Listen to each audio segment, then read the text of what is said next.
Gulf War, an aircraft previously unwanted became the most valuable member of the American arsenal, the Fairchild Republic A-10 Thunderbolt II. More than the publicity, the weapon system was really vindicated because it was a proof of concept that people that were associated with the airframe knew that it could do the job, but not a lot of other people did, especially some of the senior Air Force leadership. And it was very rewarding to go out and kick butt.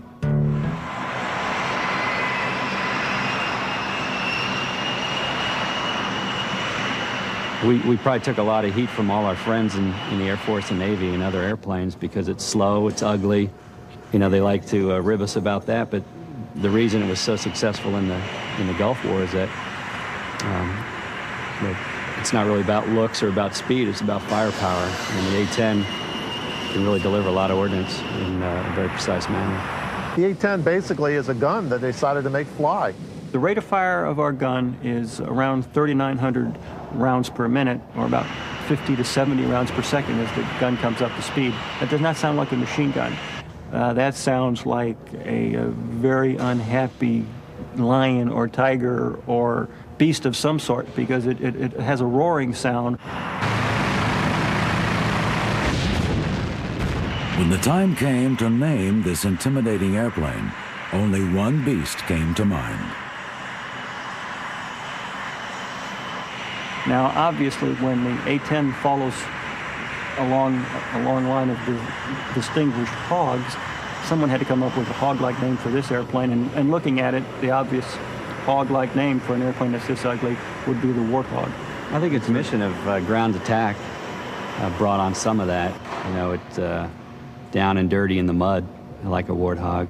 After its rousing success in the Gulf War, few remain unfamiliar with America's Warthog. During the war, Hog pilots flew 8,100 sorties, destroyed more than half of the Iraqi armor and artillery, assisted in search and rescue missions, hunted Scuds, and often operated in the darkness of night. The airplane's remarkable durability and the hard work of Air Force pilots and mechanics enable the Warthog to operate with a mission capability rate of an astonishing 96%. And in a tribute to its toughness, only 6 of the 144 Warthogs deployed to the Gulf were lost. The Warthog is one of the most formidable airplanes in the history of aviation. Although this highly maneuverable airplane can carry a remarkable 16,000 pounds of mixed ordnance, it is the massive 30mm Avenger cannon which places the Warthog in a class of its own. The Avenger can fire 70 rounds a second and is the largest gun ever put into a fighter airplane, capable of killing tanks, trains, boats, or anything else that gets in its way. With an impressive mixture of agility, rugged toughness, and devastating firepower, the A-10 stands as one of the world's great planes.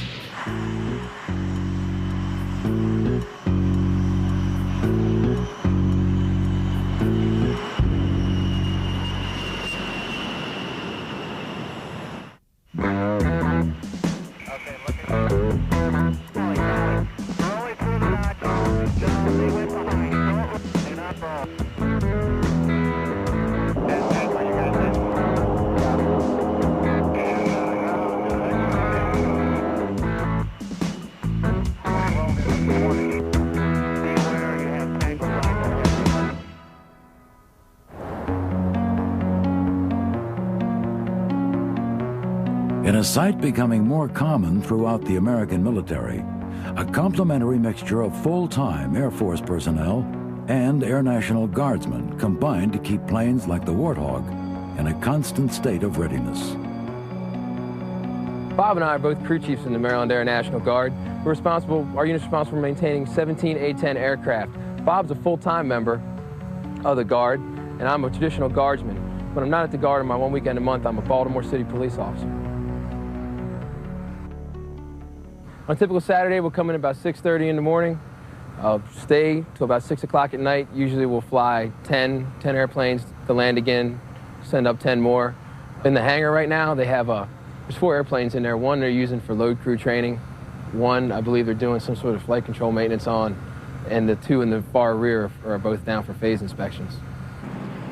This airplane right now is in the phase inspection, which is accomplished every 400 hours, flying hours. It has come in for a major inspection. And during that inspection, they basically open the entire airplane up. And in doing that, they inspect front compartments. The gun gets inspection. The engines get inspected. The wings, the gears. You have special inspections that have to be done, TCTOs, and basically it gets an overall look at everything. Okay, part of the A-10 and phase inspection process is the armors. They've taken this gun out and inspected the gun bay, and now they are in the process of preparing to put the gun back in. Our primary function is to remain combat ready. In other words, to train to the same level of proficiency as our active duty counterparts, such that if the level of tasking, the level of involvement of our Air Force reached the point where it couldn't be completely handled by our active duty units, then the Guard and Reserve is ready to fill in, and fill in on very short notice. Usually on a drill weekend, or a UTA we call it, we put together a scenario for the day, a mini war for a day, and we have intel. We coordinate with intel and all the different shops, and we go out and basically execute a war plan for one day. With the recent downsizing of the active duty Air Force, units like the 175th Wing of the Maryland Air National Guard have become integral participants in any mission undertaken by the Air Force. About 25% of the 175th Wing are full-time employees of the Maryland Air National Guard. The remaining members, traditional guardsmen, leave their families and employers for training 1 weekend a month, and also to serve 15 days or more of active duty each year. This is, of course, an Air National Guard unit made up of primarily prior service pilots that came out of active duty units and moved on to a civilian occupation. And in many cases, that civilian occupation was the airlines. And they fly 2 aircraft now. They have their civilian jobs with their civilian airlines, and they come in on weekends and some oftentimes during the week to fly this airplane.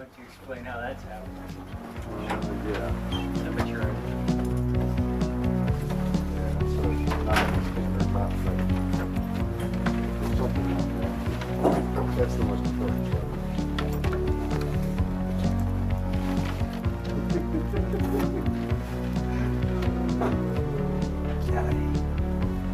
Easy way?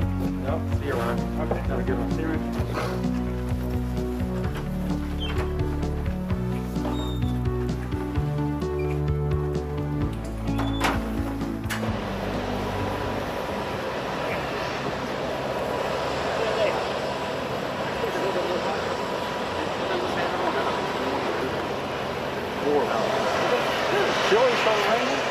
Amongst the proud and select group who call themselves Hog pilots, one stands alone.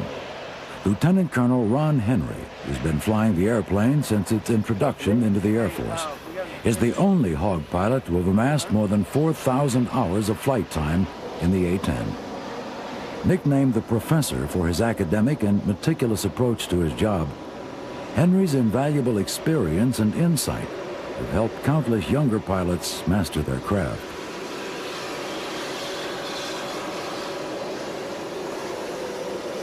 I was a volunteer for this assignment back in 1977. The airplane was brand new. Every airplane that enters the inventory has a certain mystique associated with it. And in 1977, the A-10 was introduced at Myrtle Beach Air Force Base, South Carolina. And the combination of Myrtle Beach Air Force Base and a brand new airframe made it the most desirable assignment in the United States Air Force in the late 70s. And there was no problem getting people to volunteer for this airplane. I can't understand why there ever would be. I have seen the airplane evolve over a period of 20 years. I started flying this airplane in 1977, and it's changed quite a bit. It was a very simple, austere airplane in its early days. It was designed that way, designed to cost very, very little. But the airplane has proved so survivable and so indestructible that the mission has evolved and the complexity of the airplane has increased over time. When we first started flying the airplane, We had basically 3 radios and a navigational receiver, and that's really all we had. We had no computers on board to help us guide the airplane or help us aim the weapons. Quite a bit of money's been spent on the airplane since its introduction to the fleet in terms of retrofitting the airplane. We now have a very capable air-to-ground computing system that helps us aim our weapons. Helps us aim not only the 30mm cannon, but also all the gravity weapons that fall off the bomb. Good enough to win the Air Force's biannual gunnery competition in 1991.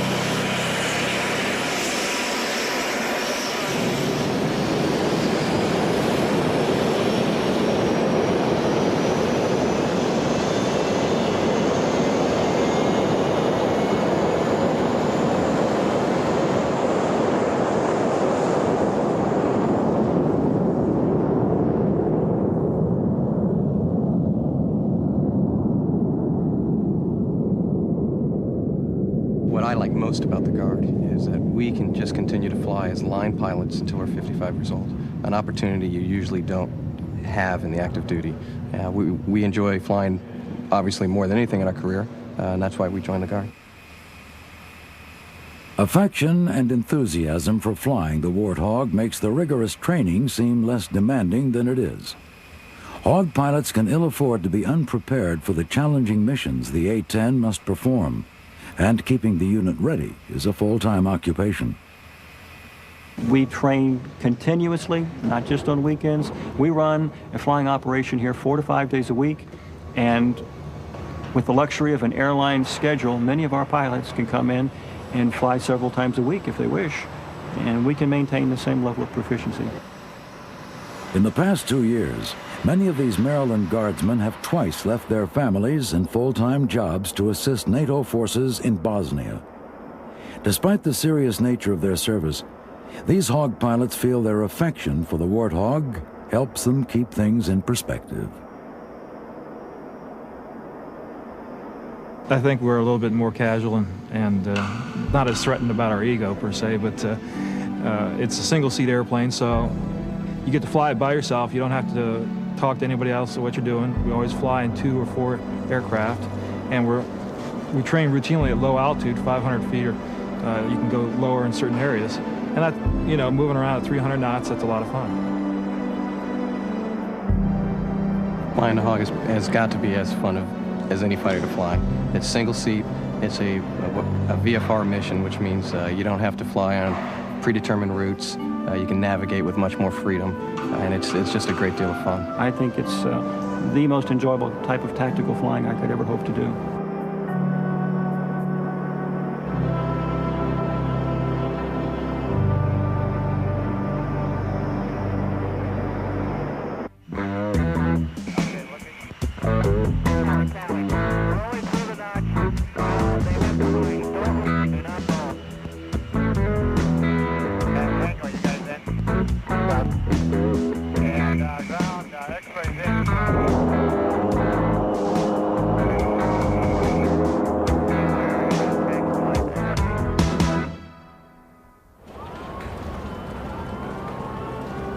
In January 1973, the Fairchild Republic Corporation unveiled the airplane the Air Force and the Army desperately wanted, the A-10 Thunderbolt II. It was not a pretty sight, but it was exactly what the military needed. The conflict in Vietnam had painfully illustrated the need for a new aircraft to handle the difficult task of close air support, a role the A-10 was methodically designed to perform. This task is one of the most difficult in all of aviation. The Warthog must loiter around the battlefield while providing support for ground forces and destroying enemy tanks, vehicles, and artillery. And this job must be performed at low altitudes under heavy enemy fire.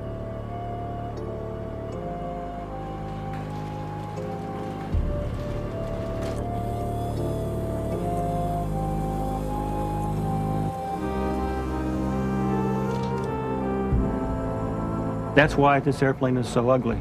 This airplane is optimized to perform the close air support mission. It's designed to fly slower than most. Slower because it's necessary to keep the good guys and the bad guys in sight if you're going to deliver ordnance in close proximity to those good guys.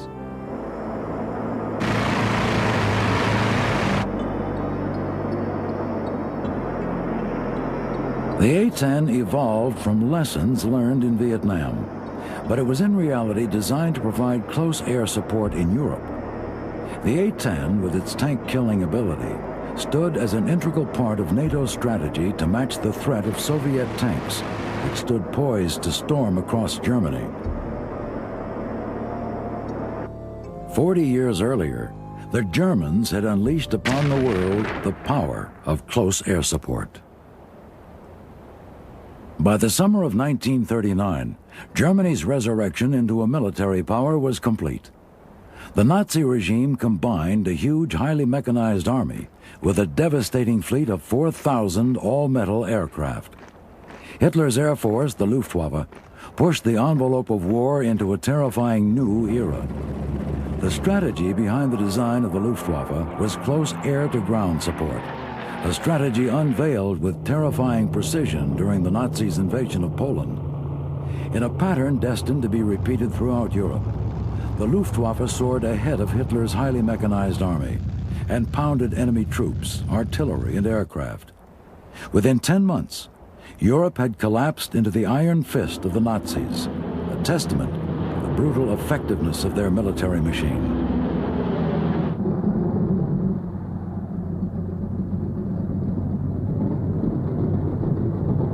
In the wake of the German victories and the emerging threat from Japan, American airplane manufacturers began designing and manufacturing airplanes at an extraordinary rate. Of all the American fighters from World War II, one simply stands alone: Republic's P-47 Thunderbolt. More than 15,600 P-47s were manufactured, more than any other Allied fighter from World War II.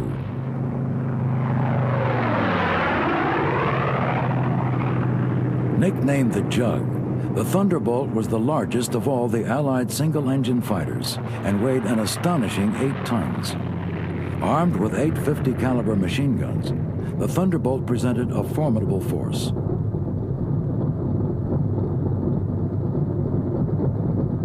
Driven by a 13-foot propeller and a 2,300 horsepower Pratt & Whitney engine, the P-47 was the fastest U.S. fighter and could reach speeds of 428 miles per hour.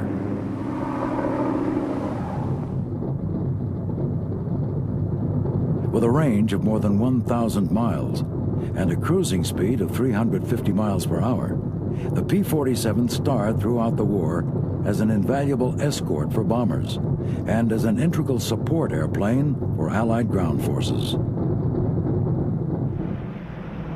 Along with planes like the North American P-51 Mustang, the P-47 provided vital Allied support for the Normandy invasion, repelling German troops and weaponry which defended the shores of France.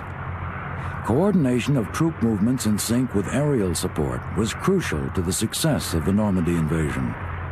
On D-Day alone, more than 14,000 sorties were flown by the Allies in preparation and support of the initial invasion. The Allies learned the lesson of close air support quickly, and the legendary P-47 Thunderbolt helped bring the Allies victory in Europe and in the Pacific. After World War II, and in the wake of the tremendous success of the original Thunderbolt, the Republic Corporation began developing the lineage of jet airplanes which led to the Warthog. Republic's first F-84 Thunderjets were straight-wing jet airplanes which were armed with 6.50 caliber machine guns, had a range of nearly 1,500 miles, and the maximum speed of 620 miles per hour.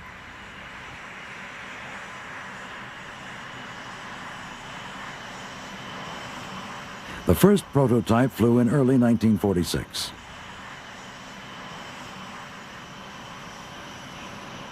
These F-84s were the original Hogs, nicknamed as such because on hot days, the airplane would often struggle to get off the ground and would sometimes tip over.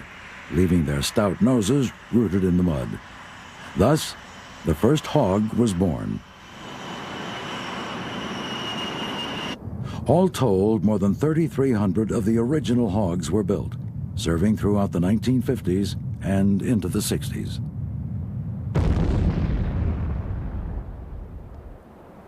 Republic continually upgraded the Hog, and in 1952, they produced a swept-wing version, known as the F-84F Thunderstreak. The legacy of the Hogs continued when pilots christened the Super Hog. The Super Hog, capable of a speed of 685 miles per hour and a range of 1,650 miles, soon developed into an integral member of the U.S. Air Force. It could carry a variety of rockets and bombs, and Republic built more than 2,700 Super Hogs. The F-105 Thunder Chief, introduced in 1956, demonstrated that Republic was not going to rest easy after the success of the F-84. And it did not take long for the F-105 to be given a Hog name of its own.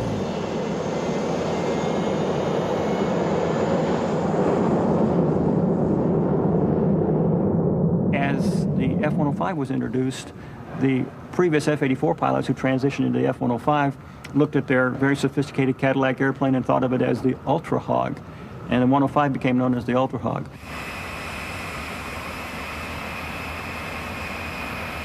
Capable of speeds in excess of 1,200 miles per hour and a range of 2,000 miles, the Ultra Hog demonstrated the rapid evolution of the jet from an imperfect machine to a sleek vehicle with power, range, and firepower.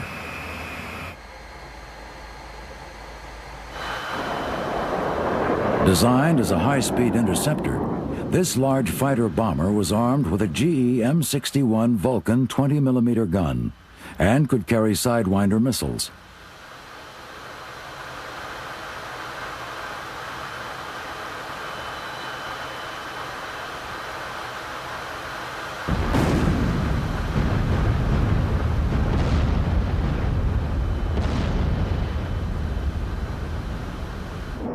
The Ultra Hog could also carry nuclear warheads in its bomb bay, and ultimately, nearly 900 F-105s were built.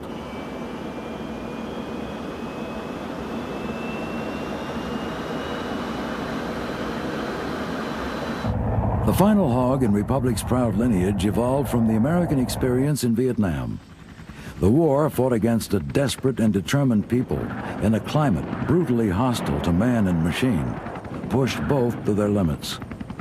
In the battlefields of the harsh, humid jungle, troop support was a foremost concern for the American military. Helicopters quickly proved their merit in this role, and the Huey paved the way for armed close air support.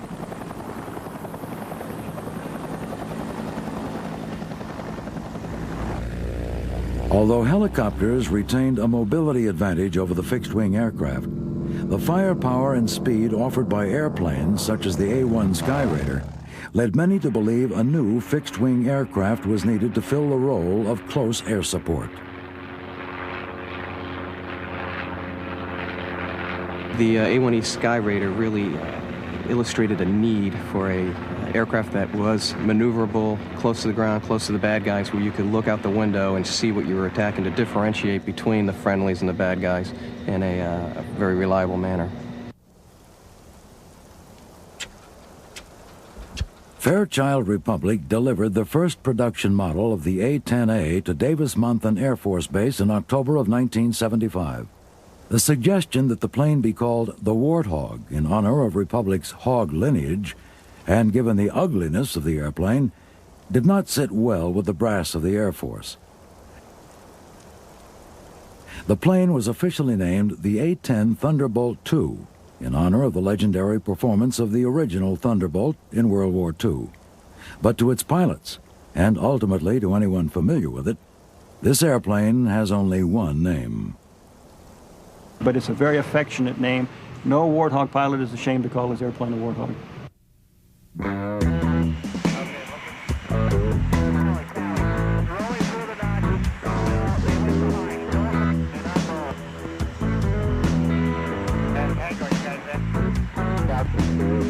And ground, expert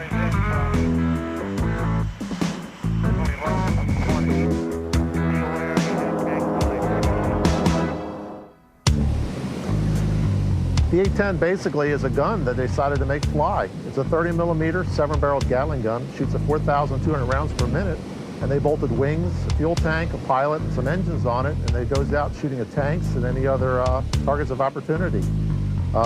This is a 30 millimeter round. It's a training round. It's been polished as a presentation round, but this is the size of the actual round. Projectile is up here, and you can see 30 millimeters is the width, the diameter of the projectile. And as you can see, it's quite a large round. It weighs about 1.5 pounds per round. And our planes carry 1,150 rounds of this. To give you some idea how long the gun system is the gun barrels actually end here, and the gun barrels start about here. The gun rotor is in this area. The hydraulic drive mechanism, the 2 drive motors are here, and the ammunition drum starts about here and extends all the way back to here. Okay, as you can see, everything from forward of the wing is devoted almost entirely to the gun system. The pilot's floorboards are actually the mounting surfaces on some of the gun structure, and with the exception of the electronic controls and the battery, almost everything is the gun. When the Air Force drew up the specifications for the plane, they wanted the capability to kill tanks. Early on in the design process, Fairchild Republic decided a 30 millimeter Gatling gun would be the ideal weapon of choice. But the sheer size of the 20-foot GE GAU 8A Avenger cannon presented a design problem for which there was only one solution: design the plane around the gun. The Avenger is a 7-barreled 30 millimeter cannon which delivers a frightening burst of destruction. The gun fires shells which are a foot long and weigh nearly 2 pounds. Fully loaded, the gun weighs 2 tons.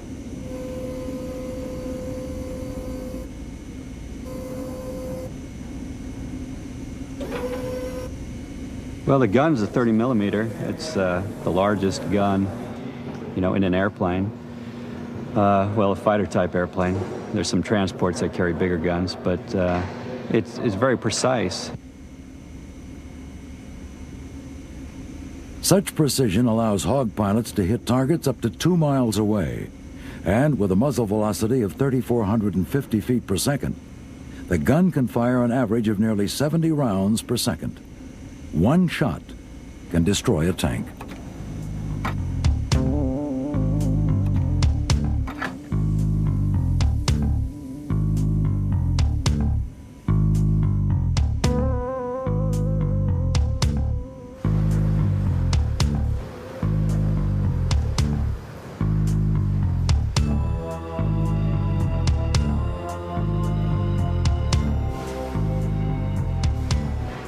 Projectile itself is exceedingly lethal. In its anti-armor form, the armor-piercing incendiary, a very small slug of depleted uranium is actually what's delivered on target. And it strikes the target with almost 12 times the kinetic energy of its predecessor 20 millimeter round. Even though it's only 50% larger in linear dimension, it has 12 times the kinetic energy on target.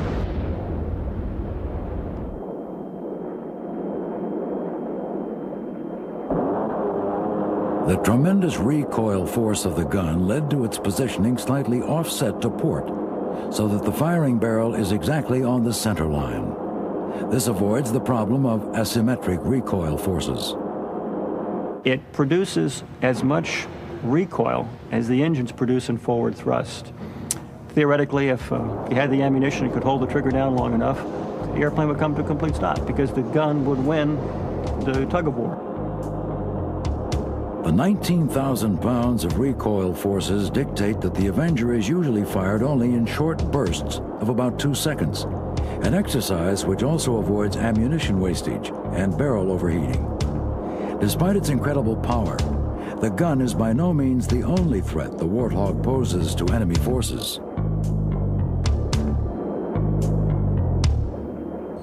The A-10 is an attack airplane, and that's a euphemism for bomber. It does primarily drag bombs around the sky, although we tend to employ the gun whenever possible because the gun does give us the option of standing off from the target, sending ordnance a mile and a half downrange, and then actually departing the target area without having to overfly the target.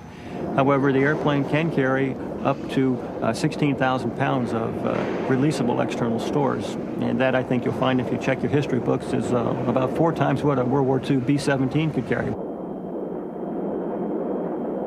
The A-10 carries its massive load of 16,000 pounds of mixed ordnance on 8 underwing and 3 under-fuselage pylon stations. These 11 hardpoints allow the A-10 to be armed according to the task at hand. This right here is a ECM 184 pod. It's an electronic jamming device. This is a Mark 82. This right here is a cluster bomb.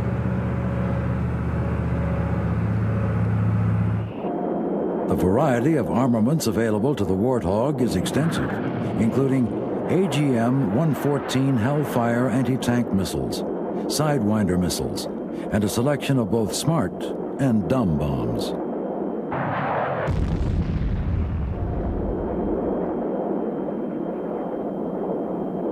Although we carry dumb bombs or unguided bombs, we have a state-of-the-art delivery system. It's called CCIP, Consciously Computed Impact Point. And what that allows us to do is it allows us to deliver stupid bombs or dumb bombs with great precision. But the typical combat loadout of the airplane then would include the 30-millimeter cannon and almost 1,200 rounds of 30-millimeter ammunition, plus 6 bombs, an assortment of Maverick missiles, the air-to-air missile, which we carry, the AIM-9 Sidewinder missile, which we carry for self-defense. Armed to the teeth, few can challenge the firepower of the Warthog, and none can dispute its toughness.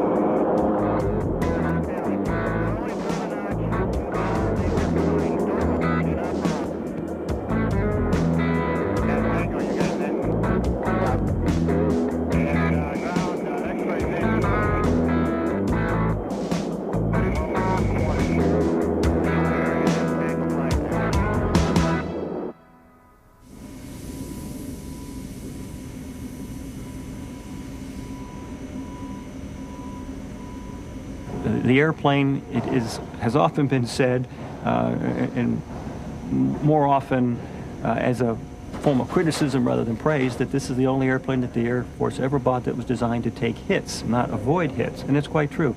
The airplane was designed to take hits and absorb damage and survive. Every aspect of the Warthog can be traced to the simple concept that the airplane had to survive its grueling mission. And the A-10 was designed with several thousand pounds of titanium steel surrounding critical flight components, one of which, of course, is the pilot. And this was an intentional design decision on the part of the designers, wherein they were willing to sacrifice fuel or ordnance load in favor of survivability. Reinforced with nearly 3,000 pounds of titanium armor plating, the Warthog can survive direct hits from armor-piercing and high-explosive projectiles up to 23 millimeters. 1,200 pounds of the titanium surrounds the cockpit, enveloping the pilot in what is commonly referred to as a titanium bathtub. This bathtub of 1.5-inch armor gives Hog pilots added security as they undertake their dangerous missions.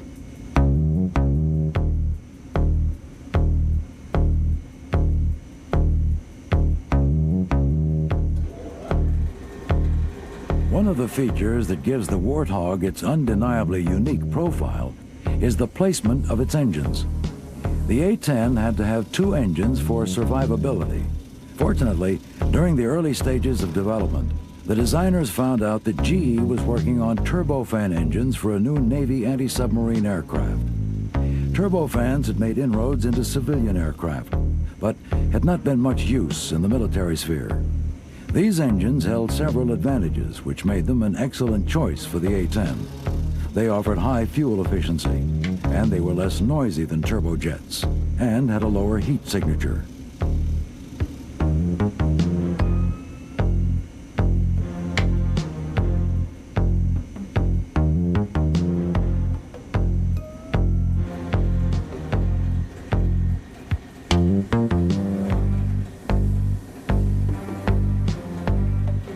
Once the designers chose the type of engine, another issue arose: where to put them. The area under the wing was reserved for the heavy ordnance load. Eventually, the area near the back of the fuselage proved the best location, and placing the engines there also offered a number of advantages. It negated a potential yaw problem, decreased the probability that foreign objects might be sucked into the engines, and removed the engines from the major flow of the exhaust from the gun. The forward fuselage and wings also shield the engines from ground fire in the frontal section, and the vertical fins and rudder guard the engine's heat signature from the side, alleviating some of the aircraft's vulnerability to heat-seeking missiles. The Warthog's toughness is compounded by a number of structural and system redundancies.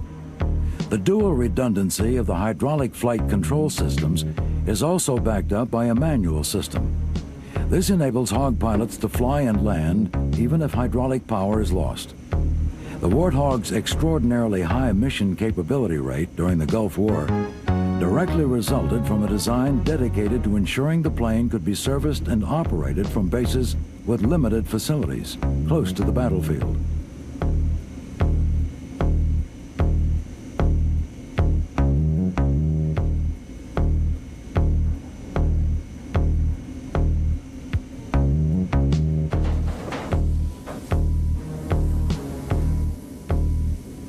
Many of the A-10's parts, including the engines, main landing gear, tails, and vertical stabilizers, are interchangeable left to right.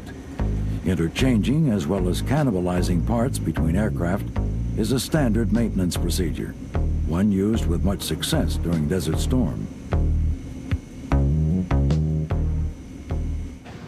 The shape of the airplane, the fact that it's battlefield repairable with very simple surfaces, was all built into the airplane because the designers realized this airplane's probably going to take a hit. The mission of the Warthog is such that hits are inevitable, and there have been and will be instances when the pilot must abandon his hog to save himself. I'm the life support superintendent here at the Maryland International Guard, and part of my job is to ensure that pilots can remain safe while flying, but also in case of an emergency they have to eject, that we supply them with survival gear to ensure their survivability on the ground. And part of that gear that we would pack in their kits is provided here on the board behind me on display. And a couple of those items, first, outside of a large kit, we have two small kits that are contained inside. And inside these small kits would be the items that we have shown on the wall. And let me point a couple of those out. Obviously, we have the mittens and socks, both of wool, used for wintertime warmth, obviously not a problem now. We've got your knife, which is one of your basic utensils in survival. And we have a container to hold water. Water is one of your primary needs in a survival situation. And we do supply many packets of the flexible drinking water there with them. We do have food, but that is not as important as water. We also have, probably getting into the most regarding rescue, would be the flares, which we have the handheld launching flares. We have other flares here to direct rescue aircraft in to pick up that pilot. And as soon as that pilot would eject and hit the ground, his survival radio. Very important to talk to other aircraft in the air to let them know what his situation is, and also to talk to rescue to direct them to his location. Part of the A-10's mission is to fly low to the ground to give close air support to the troops there. So naturally this is going to put them in harm's way and leave them open to gunfire, missiles, and so forth. So the A-10 pilot probably finds himself in more jeopardy than the fast flyers flying at much higher altitudes. It's important that these items be there. Now, it's something that a part of our training, or a lot of our time is spent in training the pilot for something he may never need. However, should he need it, He needs to know that it is there and it will work, and fortunately could save his life.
You know, we got the latest and greatest equipment that we can have out there, and it's constantly being upgraded. They're saying that we'll probably have it till 2025, so it's around for a while.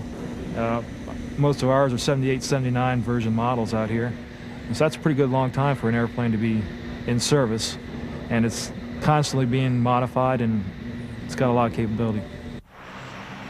The Air Force's plan to keep the A-10 as an important member of the American arsenal comes as a vindication for Hawg pilots, who never doubted the airplane's ability, but had good cause to doubt if anyone else shared their feelings.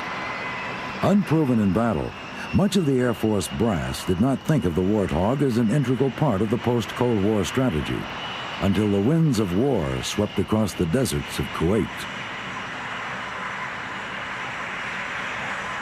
You know, the mission changed a few years ago. Before, we were looking at a high-threat scenario in Eastern Europe, and then with the change in the political climate, all that changed, and now we're looking at conflicts like Bosnia and Iraq, where the mission is different, and this airplane is well suited for both those missions in Iraq and Bosnia. Many doubted whether the Warthog could adapt to the new missions of the post-Cold War era. But the Warthog rose to the challenge, and during the Gulf War, served brilliantly in a variety of roles.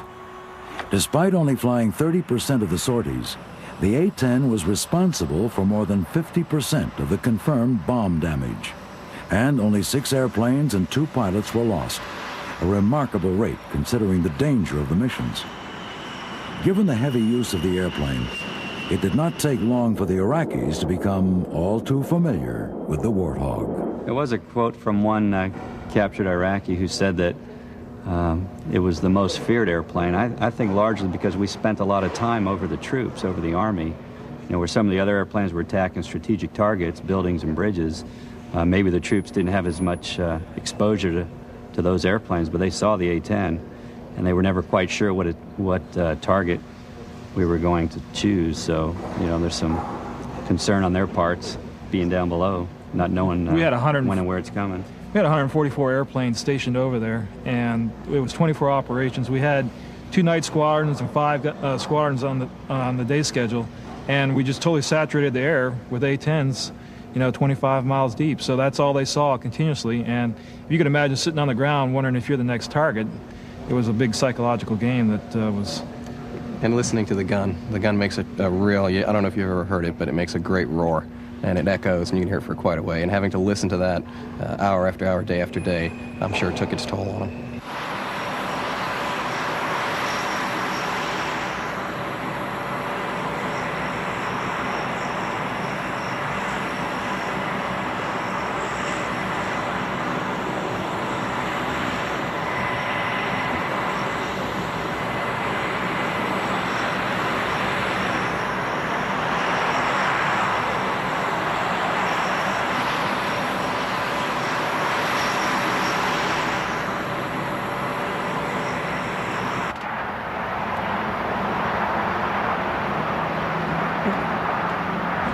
Since the Gulf, the major change to the A-10 has been night vision goggles.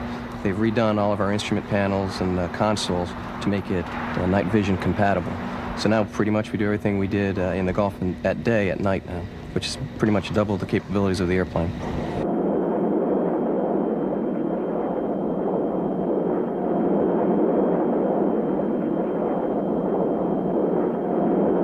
With the A-10's role in the Air Force cemented well into the 21st century, the Air Force and the Air National Guard will continue to keep the Warthog combat ready, demonstrating a successful adaptation by the military in a changing era.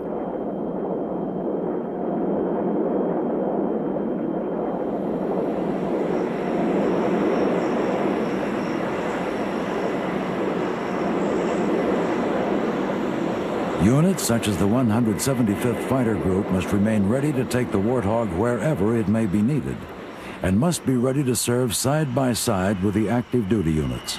So far, they've done so without exception.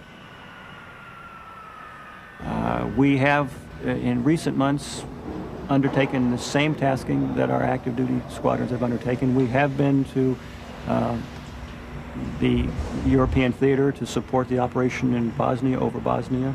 We had Guard units deployed to the Persian Gulf and performed admirably. I mean, there was little to no difference between, there was.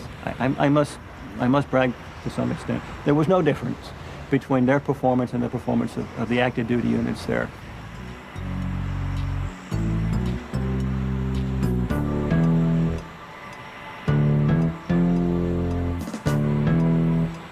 Once deemed too slow, too simple, and too ugly to be of much value, the A-10 Thunderbolt II, the Warthog, now stands as one of the world's undeniable great planes.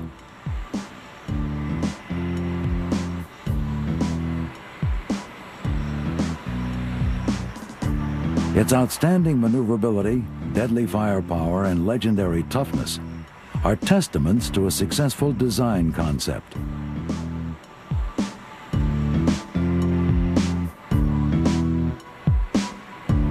The pride and affection felt by Hawk pilots and crewmen for their airplane, unrivaled.